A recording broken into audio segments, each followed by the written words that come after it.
Electro-Horticulture is like doing acupuncture to the soil, you know? It's working on the energetic field before working on the material field. And I know this can sound weird to a classical farmer, but to me it works, and I'm gonna go this direction, and I'm gonna go in the direction of stating that we need to go back to a relation with nature, relating to food. Also making people think, what is food? What are we doing? You know, to just step off of the matrix and say, okay, I'm gonna go to this place and recover a little bit. Consciousness and healing. Because we have to understand that we are not alone. This is not a Michael Jackson song. It's just that we are a whole.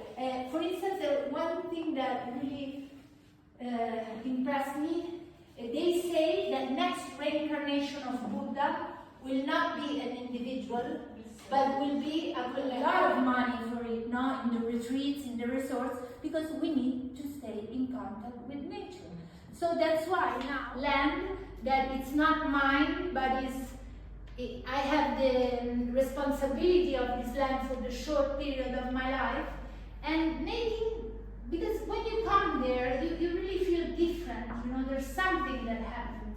And when you garden, or you put your hands in the land, we were talking about memory before, no? We have a memory in our blood, in our genes, a memory that talks about a different relationship with nature that we have, which is spiritual. Okay, we cut spirituality out of our life because now we're scientific and we're in a modern society and blah, blah, blah, blah. It's not working. To me, it's not working. Which I'm not saying we should go back to the cow. We should give value to the progresses we made, but also remember where we come from, because it's really important. Yeah. The difficult part is making the money out of an idealistic point of view, because you know, the people now are used to the cost.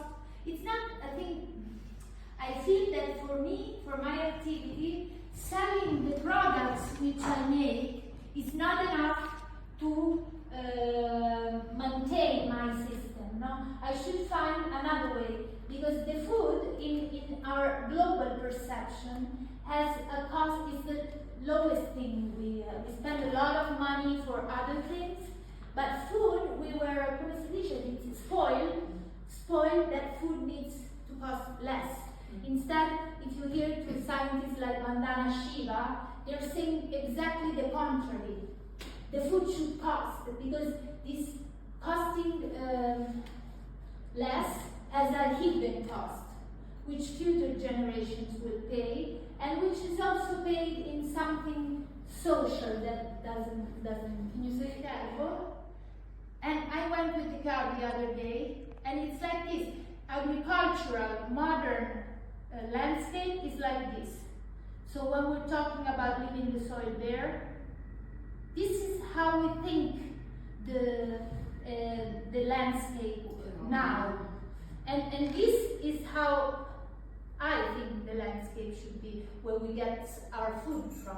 Because also from an energetical point of view, you work on energy and vibration. What kind of food can come out of this? Energy. Low. What kind of food can come out of there? High vibration. It's intuitional, but it's like that. We will see later. And then you have the cabbages, okay? And here there's no man working. The men do only in spot times, and it's very poor to me. It's a very poor way of thinking about the way we produce our food.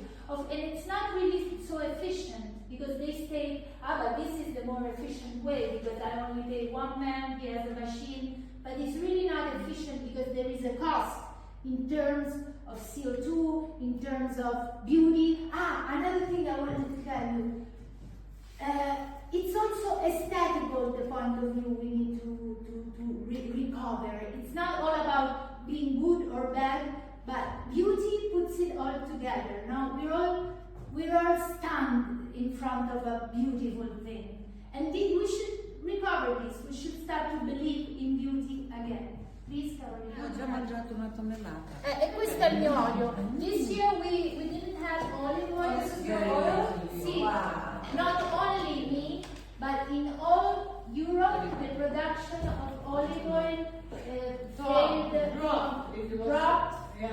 I think 30% or maybe 40%. And this is what we're facing. When we say climate change, because it seems a green washing thing or something really, come si chiamano quelli che fanno gli attivisti, Greenpeace thing, but it's not. It's gonna influence our lives, not tomorrow, but maybe the day after tomorrow, in a really heavy way, because we're used to things. So one day it will come one thing that will shift our lives, and we need to be prepared. I don't say we have to change it, because we are not able. That's not attractive. But at least be prepared to the fact that we are having an impact and the world is changing. So maybe olive oil will be just come si chiama? A Madeleine. Olive oil would be always the best. Olive oil We have the solution. Is the same as nutrition for your body. So we should do a philosophical shift, as the one that was made in the after World War II, but in another direction. And we are going in that direction. I saw so many points in common with the period of the 60s of last century, where this whole psychedelic movement was going on, with all this revolution movement, where people were open-minded. And now we're going to go back to that. We're shifting, because we had a period, the 80s, the 90s, of super control. The 80s were the worst. Where I was a kid, the 80s were absolutely the worst period. But it's nice being born like consciousness and healing, because we have to understand that we are not alone. This is not a Michael Jackson song. It's just that we are a whole. For instance, one thing that really impressed me, they say that next reincarnation of Buddha will not be an individual, but will be a collective. Goodbye! No, bye! Hope to see all of you. Ciao! In this country we will parte dei loro redditi, ma anche perché per loro vivono in la comunità sta facendo questo carbon zero per tutte le industrie. Okay.